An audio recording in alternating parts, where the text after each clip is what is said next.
What's up, sexy people? It's Dave. It's Duncan. Welcome to another Metal Epidemic album review. For this review, Duncan and I have been reviewing, or have been listening to the new album from US doom metal forefathers, Pentagram. I do like the idea of us just reviewing it though, like Well, independent of each other, just our families. Like my 3-year-old sitting there, like trying to eat her fucking spaghetti, and I'm like that. Now, Lightning in a Bottle is the new album, right? She's like, Heavy Psych Sounds is the label, Heavy Psych Sounds. and it'll be out on January 31st. There we go.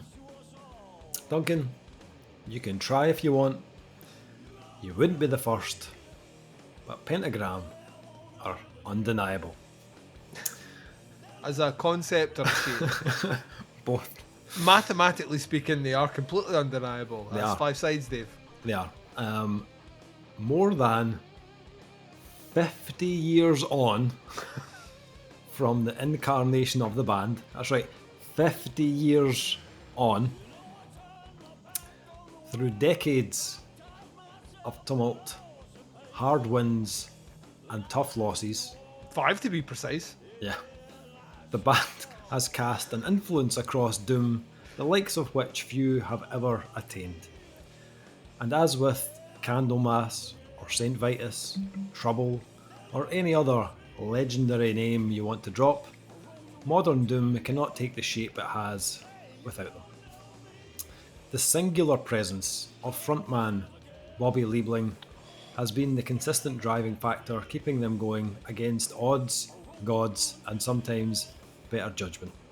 And Pentagram's history is known almost as much for drama and scandal, the comings and goings of members, sometimes acrimonious, as it is for classic songs like All Your Sins, Be Forewarned, or Forever My Queen. Are you describing Pentagram or the Metal Epidemic? Review, thing like that. Scandal, Scandals. member switch-ups. Extra, read all about it.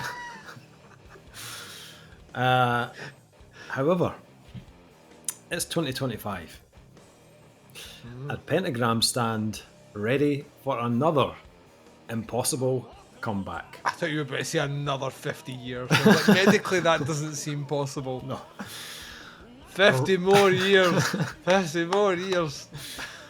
A revamped lineup reads like a cast of ringers with guitarist producer Tony Reid, also of Moss Generator and Big Scenic Nowhere, taking up 6-string duties.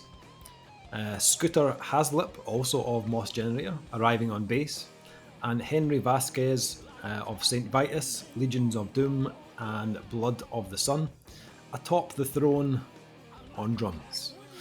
And their 10th studio album, Lightning in a Bottle, as a cause to once again take up arms and hit the road. Aligned with Italian label Heavy Psych Sounds, Buongiorno. the album brings new ideas and perspectives while remaining true to Pentagram's history in riffs and face-bound groove. There's no question that wherever the band go, chaos follows. And with Liebling as storyteller, the next controversy looms, but the lesson to take from more than 5 decades of Pentagram's existence is that sometimes the mere existence of a thing can be an act of rebellion. Thus, Pentagram, defiant and perpetual. The album was recorded by guitarist producer Tony Reid at Heavy Head Recording Company, APL Recording, and Platinum 2112, then mixed and mastered at Heavy Head Recording Company.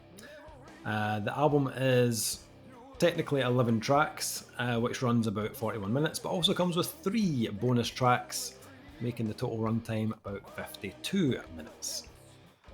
So, Pentagram, Duncan. Pentagram are...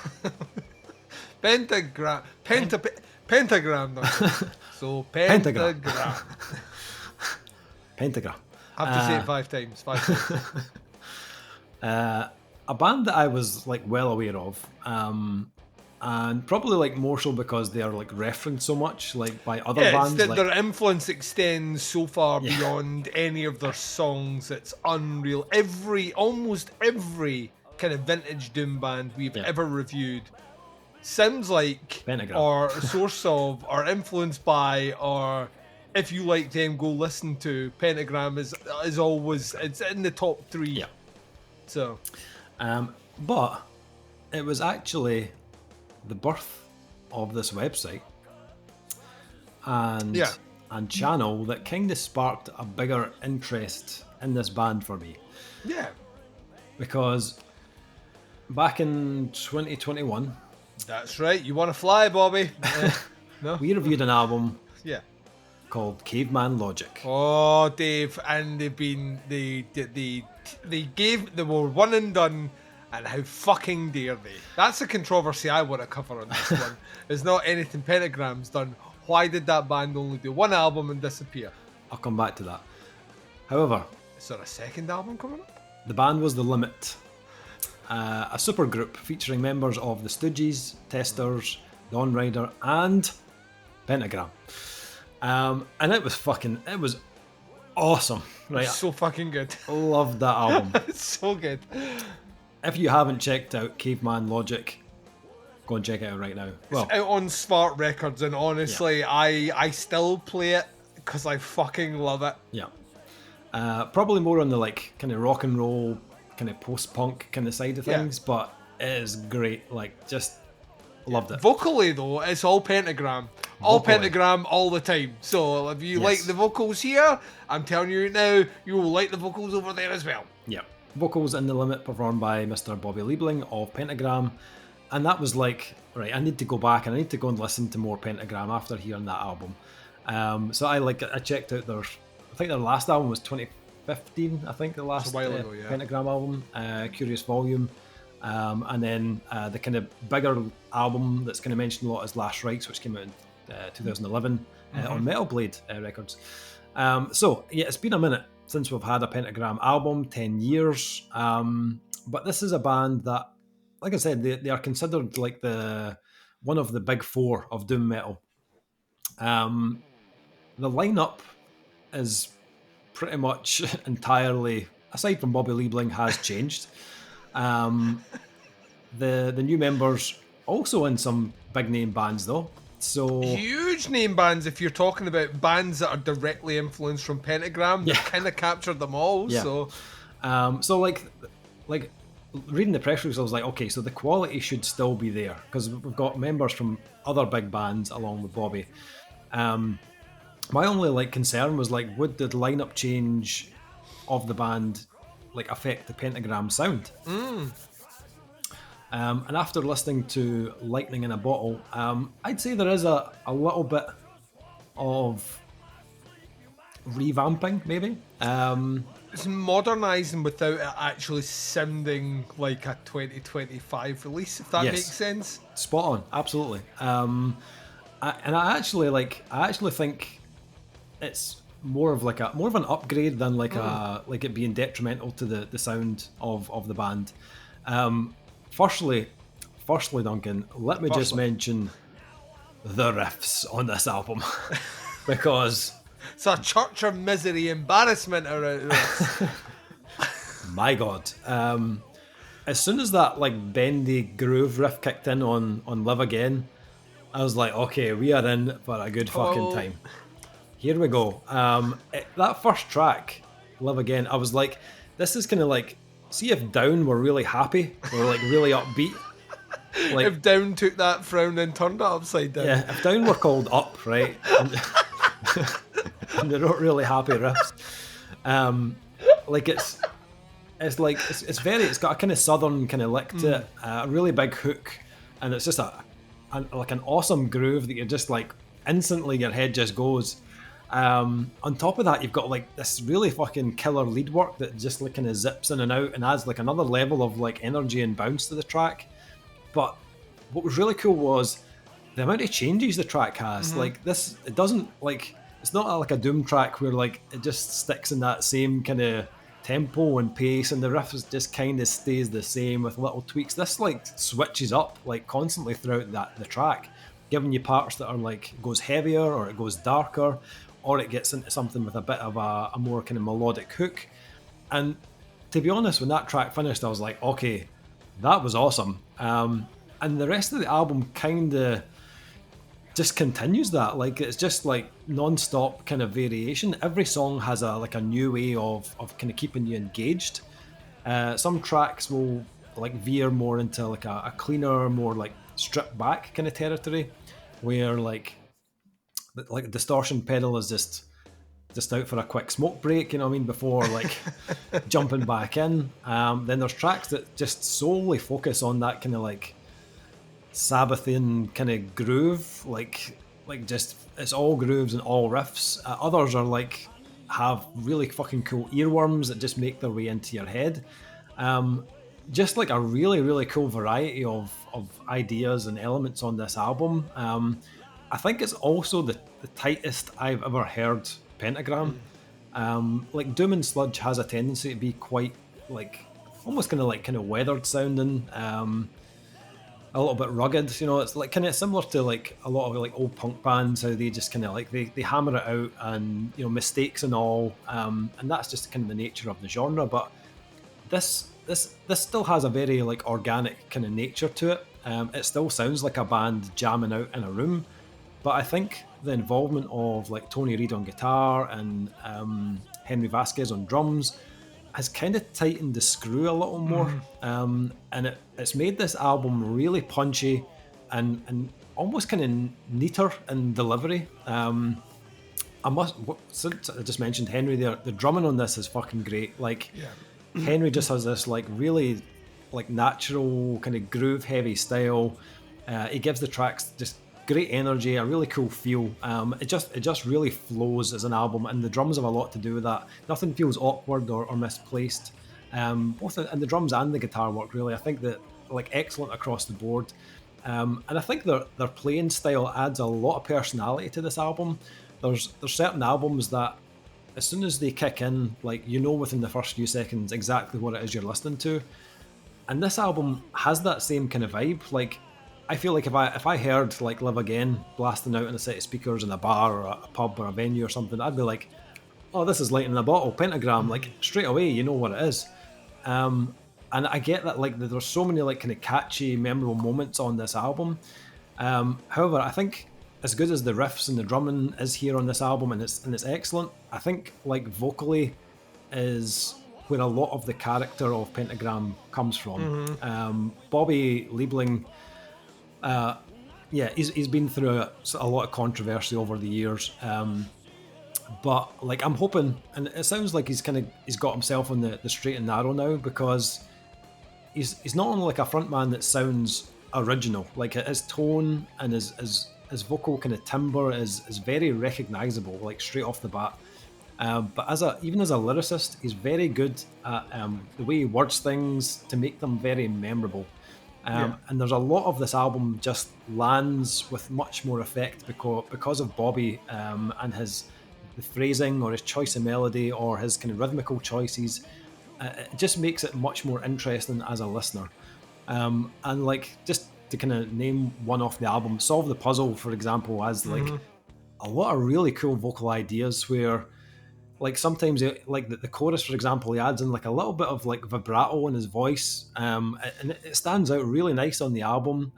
There's harmonies on this as well, which are just perfectly placed to lift like certain sections, or even like the closing track, Walk the Sociopath, which it kind of leans more into like a slower kind of woozy kind of doom vibe. And that is like kind of Bobby in his element. He's really great at that sort of stuff where it requires a little bit more like extra sauce, you know what I mean? Like, you get a real kind of like performance out of him on that track. I loved it. But yeah, like as like vocal performances go, fantastic on this album for like a guy who's 71 years old. Like, let's not forget, he's 71, and he's still able to put in a performance that absolutely kicks ass on this album. It's like excellent. This for me was like a really like killer example of a really good band coming together with a vocalist with a huge personality, but kind of compliment him in the right way. The band don't overshadow him. They do enough on the album to make their own presence known and stand out. But there's never a kind of battle between the two. They very rarely drop the ball on this album, to be honest. I found this such an easy album to listen to, and just like I kind of just slid right into a comfortable place as soon as I hit play on this. I don't think it's perfect, okay, and I'll tell you why. I think this is a 10-track album, right? Yep. I think that is the sweet spot for this release. I think it's the sweet spot for every kind of retro doom album. Yeah, it's just that the problem is every retro doom band exists in the doom world where albums need to go long. Yeah. I think there's a tiny bit of excess in the main kind of version of the album. The bonus tracks are cool, but I don't think they are necessary on the album. I also don't think we should. I always struggle as a reviewer whether or not we should count bonus tracks, because to me, those are things that people pay over and above the odds for. Yeah. Generally, I'm speaking in a way where I don't know if that's how the album will be released. I think the standard album comes with the tracks, the bonus tracks. Right, so they've added that in there, but it's kind of where one of them is a version of one of the tracks already on there. I always kind of feel like I understand why you're doing it, but also I kind of feel like whatever the defined 10, the tight 10 that you had for this, or the tight 11, or whatever it was, whatever that number was that the album was, and everything is bonus over it, the bonus stuff becomes interesting to talk about, but I don't feel... When I come to talk about it, it won't inflect my grading on it, because I'll cover what I consider and what the band considers the original run of the album. Yeah. I know some people might argue, like, it's more Pentagram, what the fuck are you complaining about? I get that. But I felt like I started to feel the length as I got into the last part of the album. Like, see when you're 2 fingers deep, and you're like that. Hey, come on! It's 3 fingers. You already got 2. We could just go 3. Sometimes that third one's a stretch, Dave. You know what I mean? Literally and figuratively a stretch. So maybe we're not excited about that. Maybe. What did you think? What did you make of Lightning in a Bottle by Pentagram? So yeah, like you've touched on a couple of my big talking points. The big one for me, and I was ecstatic when this came in, specifically vocally, because like Pentagram have been around with me for a while now. I properly got into Doom about 2012, 2013, which feels late in the day. Now, I had listened to Doom bands before. I was a big fan of bands that were inspired by, influenced by, or like downright played Doom. But it was always the bands that came in almost the second or the third wave. It wasn't the original wave. And Pentagram's always mentioned as one of them. I never gave them a huge amount of airtime, similar to yourself, until The Limit came out. Yeah. And Caveman Logic is just a chef's kiss fucking album. And I spoke about it then. There's maybe didn't quote the great lyricist, poet of our generation, Scott Stapp. Because I'm rusted and weathered, barely holding together. Covered in skin that peels and it just won't heal. And that's Bobby's voice. Like, Bobby's voice is... He's maybe the most authentic Doom vocalist ever. Like, I just feel anything he says... we joked about it on Caveman Logic, where he's like, there was a like of with these kids today with their mobile phones and their social media. I'm paraphrasing, but I was like that. Yeah, that's what an old man yells at cloud. That's the kind of feel, and it's here as well.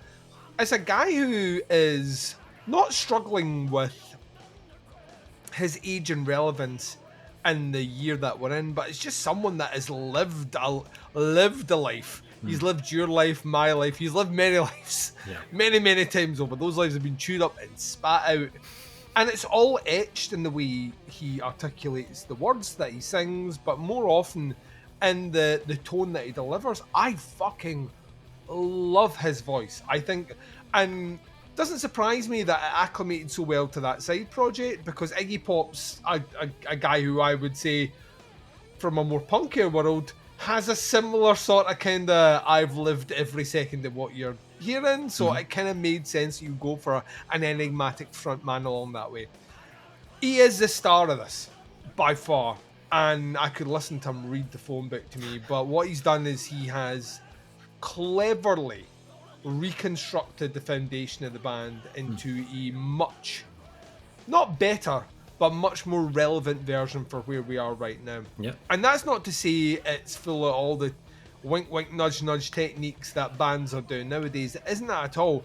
It's a band who clearly grew up loving Pentagram, but have played in other bands, so they know a trick or two, and bring it here. The Moss Generator influence on this is just fucking nuts, man. This is like just shades of desert rock that just tinge on the side of the doom, and it is fucking awesome. Like every time there's a you mentioned before that southern doomy riff, and then there's something on the guitar that stretches into kind of almost quasi chaos and then pulls back, and you're like, oh, what are we doing here? Like just like it's the feather on the taint while you're getting a reacher in. Do you know what I mean? This is just it's all the good stuff. It just excites my senses in a way where if you've never tried that before, try it. You may like it. Cheers to that.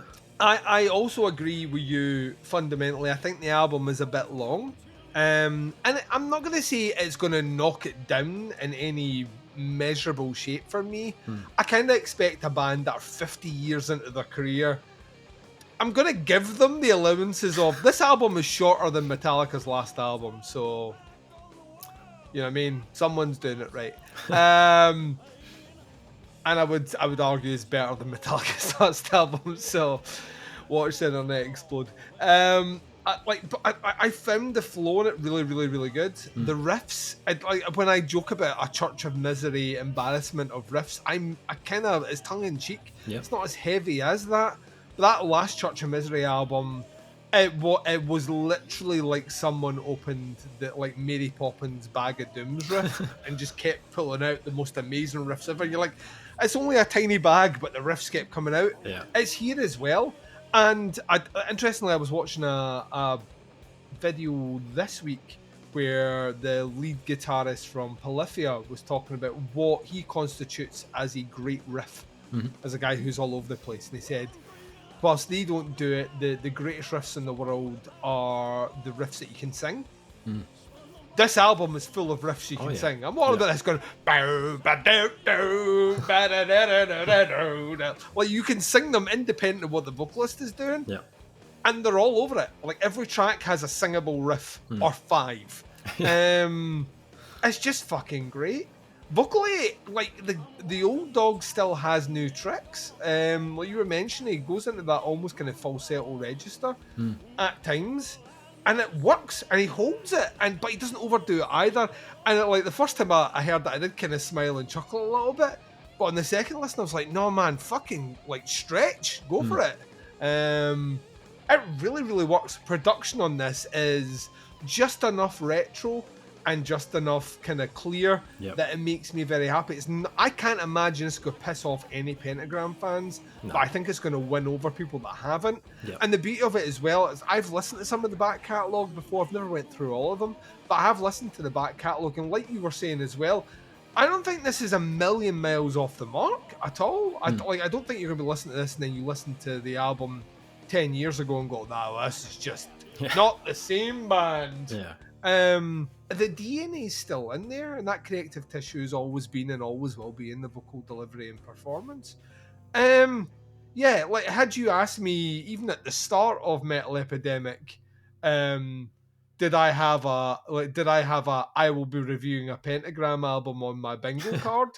Like I assumed they'd just given up. Yeah. But I think they're the rare example of a band with so much longevity that they can take 10 years off and come back.